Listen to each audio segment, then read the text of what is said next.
There are large number of Indian or Western techniques of healing which may not have scientific data, but they work. And I have a personal experience.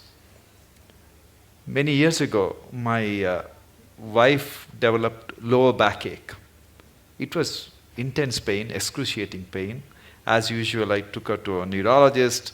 They did MRI and everything is fine, there is no problem, but poor thing, she was I'm really… glad you were not a spinal surgeon, otherwise you would have done it. Then my brother-in-law suggested that I should take her to see a acupuncture specialist. As a doctor, it was a bit embarrassing for me to go to somebody. And he didn't have a fancy clinic. I went to his house and he talked to my wife for a few minutes and he made her sleep flat on the floor. And Sadhguru, he took, from the heel, he started pressing on her lower back for 10 minutes as I was watching. I'm not exaggerating, she never had the lower back pain ever since. I'll show you thousands and thousands like that. Not even with any needles, simply. I was so fascinated because he cured my wife and he did something which I couldn't do it for 32 years. She was fine. There are many ways of treating people, and as professionals, we have to respect all the ways of treating. Definitely, I would say allopathic system is at its best when there's an emergency. When there is time, definitely other systems are way better if you ask me, in many ways. Particularly, this is something hardly known to people. In southernmost part of India, largely in Tamil Nadu, we have what is called a Siddha Vaidya. It's a most incredible medical system, so comprehensive.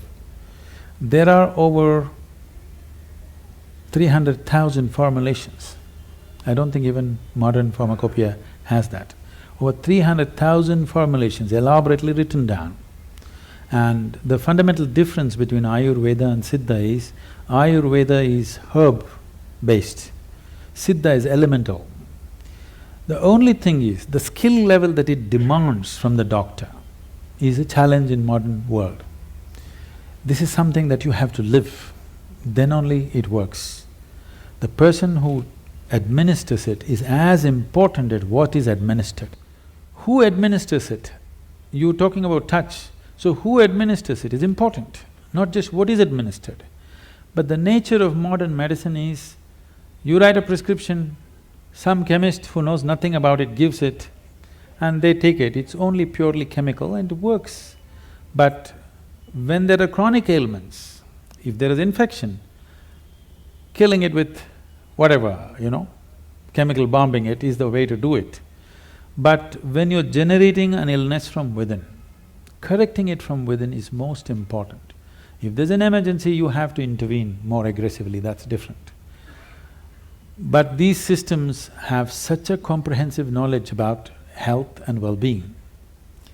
But the problem is, it needs a lifelong involvement and dedication to become something good with this kind of system. It is not something that you can acquire as a profession and do it. Always it was seen as a sacred duty that you can actually… See, I want everybody to think about it, and I'm sure many times you're facing this within yourself.